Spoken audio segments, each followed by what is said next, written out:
Praise the Lord. Greetings to you all in the name of our Lord and Savior Jesus Christ. Today's Bible verse, Psalms 34 verse 3.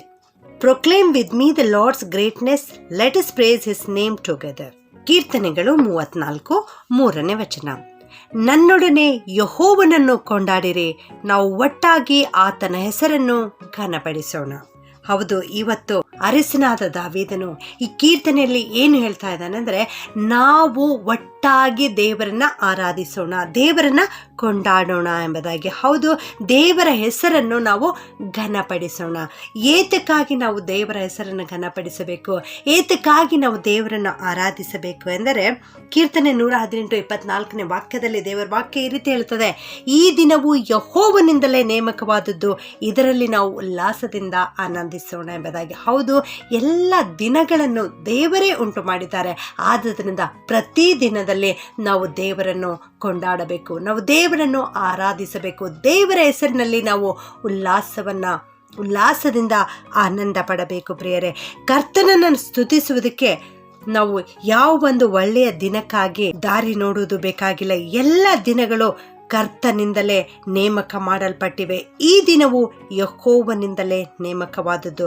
ದೇವರು ನಮ್ಮ ಜೀವಿತದಲ್ಲಿ ಮಾಡಿರುವ ಎಲ್ಲ ಆಶೀರ್ವಾದಗಳನ್ನು ನೆನೆಸಿ ನಾವು ಕರ್ತನನ್ನು ಕೊಂಡಾಡಬೇಕು. ದೇವರು ನಮ್ಮನ್ನು ಜೀವಿತರ ಸಂಖ್ಯೆಯಲ್ಲಿ ಇಟ್ಟಿದ್ದಾರೆ, ತನ್ನ ಶ್ವಾಸವನ್ನು ನಮ್ಮಲ್ಲಿ ಹೋಗಿಸಿದ್ದಾರೆ, ಒಳ್ಳೆ ಆರೋಗ್ಯವನ್ನು ಅನುಗ್ರಹಿಸಿದ್ದಾರೆ, ಒಳ್ಳೆ ಕುಟುಂಬವನ್ನು ಕೊಟ್ಟಿದ್ದಾರೆ, ಒಳ್ಳೆ ಮಕ್ಕಳನ್ನು ಕೊಟ್ಟಿದ್ದಾರೆ, ಒಳ್ಳೆ ಉದ್ಯೋಗವನ್ನು ಕೊಟ್ಟಿದ್ದಾರೆ, ವಾಸಿಸಲಿಕ್ಕೆ ಅನುಕೂಲವಾದ ಮನೆಯನ್ನು ಕೊಟ್ಟಿದ್ದಾರೆ.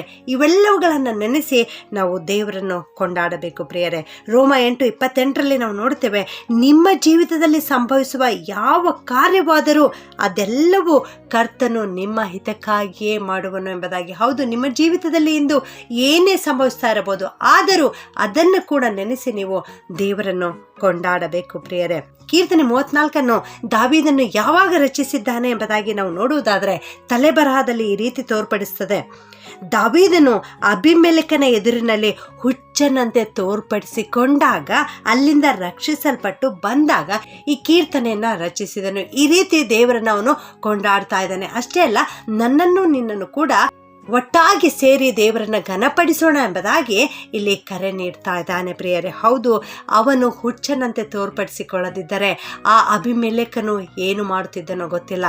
ಅವನನ್ನು ಹಿಡಿದು ಆ ಸೌಲನಿಗೆ ಒಪ್ಪಿಸಿ ಬಿಡುತ್ತಿದ್ದನೋ ಏನೋ. ಆಗ ದೇವರೇ ದಾವೀದನಿಗೆ ಜ್ಞಾನವನ್ನು ಕೊಟ್ಟು ಹುಚ್ಚನಂತೆ ಮಾರ್ಪಡಿಸಿಕೊಳ್ಳಲಿಕ್ಕೆ ಜ್ಞಾನವನ್ನು ಕೊಟ್ಟರು. ಹೌದು, ಆ ಸಂದರ್ಭದಲ್ಲಿ ಅವನು ದೇವರನ್ನು ಕೊಂಡಾಡ್ತಾ ಇದ್ದಾನೆ. ಪ್ರಿಯರೇ, ನಮ್ಮ ಜೀವಿತದಲ್ಲಿ ಇಂದು ಏನೇ ಸಂಭವಿಸಿದರೂ ಕೂಡ ಚಿಂತೆ ಇಲ್ಲ. ದೇವರು ಇದುವರೆಗೆ ಮಾಡಿರುವ ಎಲ್ಲ ಆಶೀರ್ವಾದಗಳನ್ನು ನೆನೆಸಿ ನಾವು ದೇವರನ್ನ ಘನಪಡಿಸಬೇಕು, ದೇವರನ್ನ ಕೊಂಡಾಡಬೇಕು. ನಮ್ಮ ಪೂರ್ಣ ಹೃದಯದಿಂದ ಕರ್ತನಿಗೆ ಸ್ತುತಿ ಸ್ತೋತ್ರಗಳನ್ನು ಸಲ್ಲಿಸೋಣ. ಯಾಕೆಂದರೆ ನಮ್ಮ ದೇವರು ಸ್ತುತಿಗಳ ಮಧ್ಯದಲ್ಲಿ ವಾಸಿಸುವಂಥ ದೇವರು. ಸ್ತುತಿ ಸ್ತೋತ್ರವನ್ನು ಸಲ್ಲಿಸುವಾಗ, ದೇವರನ್ನ ಕೊಂಡಾಡುವಾಗ ದೇವರು ನಮ್ಮ ಬಳಿ ಬರುತ್ತಾರೆ. ಯುಗದ ಸಮಾಪ್ತಿಯವರೆಗೂ ಎಲ್ಲ ದಿವಸ ನಿಮ್ಮ ಸಂಗಡ ಇರುತ್ತೇನೆ ಎಂಬುದಾಗಿ ದೇವರು ಹೇಳಿದ್ದಾರೆ. ಆದುದರಿಂದ ನಾವು ಆತನನ್ನು ಕೊಂಡಾಡಬೇಕು. ಆತನು ನಿನ್ನ ಹಸ್ತ ಹಿಡಿದು ನಡೆಸುತ್ತೇನೆ ಎಂಬುದಾಗಿ ಹೇಳಿದ್ದಾರೆ. ಆದುದರಿಂದ ನಾವು ಆತನನ್ನು ಕೊಂಡಾಡಬೇಕು. ಪ್ರತಿದಿನ ದೇವರು ನಮ್ಮ ಹಸ್ತ ಹಿಡಿದು ನಡೆಸ್ತಾ ಇದ್ದಾರೆ, ನಮ್ಮ ಜೊತೆಗಿದ್ದು ನಡೆಸ್ತಾ ಇದ್ದಾರೆ. ನೆರಳಿನ ಉಪಾದಿಯಲ್ಲಿ ನಮ್ಮ ಜೊತೆಗಿದ್ದಾರೆ. ನಮ್ಮ ಕಾಲು ಕೂಡ ಕಲ್ಲಿಗೆ ತಗಲದಂತೆ ನಮ್ಮನ್ನು ಎತ್ತಿಕೊಳ್ಳುವುದಕ್ಕೆ ದೇವದೂತರಿಗೆ ಅಪ್ಪಣೆ ಕೊಟ್ಟಿದ್ದಾರೆ. ನೆರಳಿನ ಉಪಾದಿಯಲ್ಲಿ ನಮ್ಮ ಜೊತೆಗಿದ್ದಾರೆ. ಆದುದರಿಂದ ಇದೆಲ್ಲವನ್ನ ನೆನೆಸಿ ನಾವು ದೇವರನ್ನು ಕೊಂಡಾಡಬೇಕು. ಪ್ರಿಯರೇ, ಪ್ರಾರ್ಥನೆ ಮಾಡಿಕೊಳ್ಳೋಣ.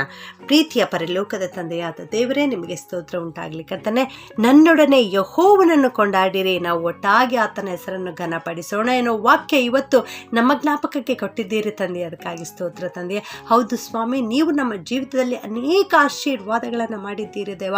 ಆರೋಗ್ಯವನ್ನು ಅನುಗ್ರಹಿಸಿದ್ದೀರಿ ತಂದೆಯೇ, ಉದ್ಯೋಗವನ್ನು ಅನುಗ್ರಹಿಸಿದ್ದೀರಿ ತಂದೆ, ಕುಟುಂಬ ಜೀವಿತವನ್ನು ಕೊಟ್ಟಿದ್ದೀರಿ, ಮನೆಯನ್ನು ಅನುಗ್ರಹಿಸಿದ್ದೀರಿ, ಬೇಕಾದದೆಲ್ಲವನ್ನು ಕೊಟ್ಟು ನಡೆಸ್ತಾ ಇದ್ದೀರಿ ದೇವ. ಇವೆಲ್ಲವುಗಳನ್ನು ನೆನೆಸಿ ನಿಮ್ಮನ್ನು ಕೊಂಡಾಡುತ್ತೇವೆ ಕರ್ತನೆ. ಈ ವಾಕ್ಯವನ್ನು ಕೇಳಿಸಿಕೊಳ್ಳುತ್ತಿರುವ ಪ್ರತಿಯೊಬ್ಬೊಬ್ಬರನ್ನು ಆಶೀರ್ವಾದ ಮಾಡು ಕರ್ತನೆ. ಯಾರಾದರೂ ಕೊರತೆಯಲ್ಲಿರುವುದಾದರೆ, ಯಾರಾದರೂ ಅನಾರೋಗ್ಯತೆಯಲ್ಲಿರುವುದಾದರೆ, ಯಾರಾದರೂ ಚಿಂತೆಯಲ್ಲಿರುವುದಾದರೆ, ಸಮಸ್ಯೆಯಲ್ಲಿರುವುದಾದರೆ ದೇವ, ಅವರೆಲ್ಲರನ್ನ ನೀನು ಕನಿಕರಿಸಿ ಕಾಪಾಡಿ ರಕ್ಷಿಸಿ ಕಾಪಾಡಬೇಕಾಗಿ, ಅವರ ಜೊತೆಗಿದ್ದು ನಡೆಸಬೇಕಾಗಿ ಪ್ರಾರ್ಥನೆಯನ್ನ ಯೇಸುವಿನ ನಾಮದಲ್ಲಿ ಬೇಡುತ್ತೇನೆ ತಂದೆಯೇ. ಆಮೆನ್.